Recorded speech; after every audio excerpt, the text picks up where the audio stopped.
United Nations Convention to Combat Desertification, UNCCD for short.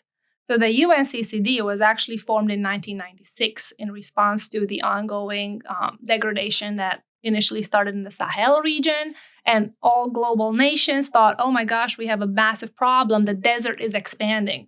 So the world kind of pitched together in the 90s and said, we have to create a body that will keep an eye on how this degradation is affecting humans, because it's not only happening in Sahel, it's happening all over the world now. So anyways, the UNCCD is a unique body within the United Nations that is tasked with understanding or monitoring and reporting on how we're doing and how we're progressing on land degradation, because land degradation affects, currently the estimate is that it affects about 2 billion people globally.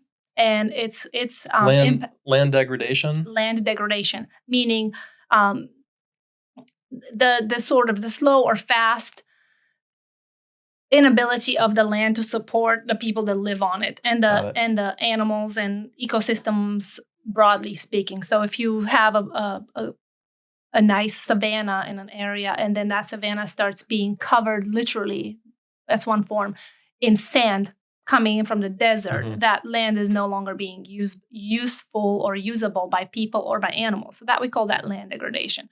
So anyways, this body, the UNCCD, has a mechanism through which it's able to take the most recent scientific knowledge and bring it to policymakers and make recommendations to policymakers. And that's through the science policy interface. And that's what I was appointed to.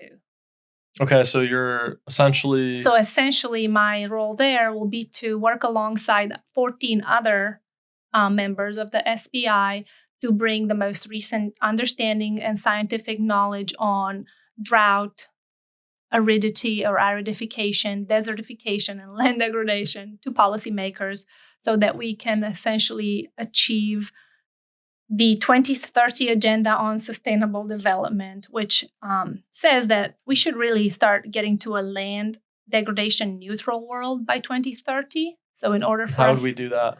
Yeah, so we can do that by stopping new degradation and by restoring areas that have already been degraded. So all countries, 196 countries are party to this UNCCD convention. And they have agreed to set different targets. So each country sets its own set of targets and says, okay, we are going to reduce degradation by not deforesting anymore, as an example, right? Other countries are saying, well, we're going to go and plant 1 billion trees to reforest an area or so restore, land restoration and avoiding further degradation. So it's really neat. And we just had our first meeting that ended yesterday, in fact. And it's always been a dream of mine to work with the UN in some capacity, and I have in the past, a long time ago. But this is where it all. I feel like all my work, especially in Africa, Southern Africa, Eastern Africa, of the last 15 years since I did my PhD, is finally kind of coming to a point where hopefully it will be used for some policy making.